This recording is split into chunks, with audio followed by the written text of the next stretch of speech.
Now, I said that we could back up our data on tapes, and this can happen through a manual process where you just back up on tapes, and then they really should be stored in an off-site facility, or it can happen through automation, where your changes, your backups actually go over like a telecommunication line, and they're stored at another location on their tapes.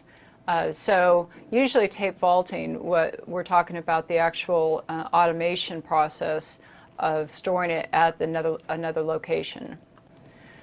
Now, what's important, not only for the real world, but for this exam also, is that whoever is maintaining your data, whether it's in tape form, it's in just in a database, or however you're doing your backups, whatever company is storing it, it's important that your company, really understand the level of protection that's being provided, and that includes access control, the actual environment, the humidity, the temperature, because that data needs to be secured at the level of protection that you're providing for it in your environment. So you need to make sure that this other company that you're paying to protect your data is actually meeting all of the requirements to protect your data at the level it needs to be.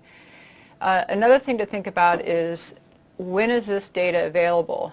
Because if it's available only Monday through Friday, 8 through 5, and you have a disaster and you have to start rebuilding over the weekend, how do you get access to it? So when can you actually gain access to this data?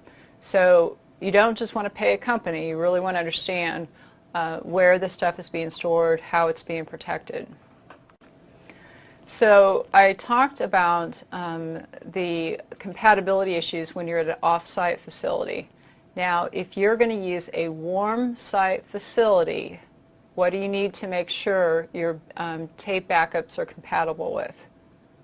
If you're going to use a warm site, you need to make sure that your tape backups are compatible with your hardware, because the idea is that you're going to bring your hardware with you because the warm site doesn't have any. If it's a hot site, what do you need to make sure that your tape backups are compatible with? Their hardware, because you're going to use their hardware to recover your data and get back to work.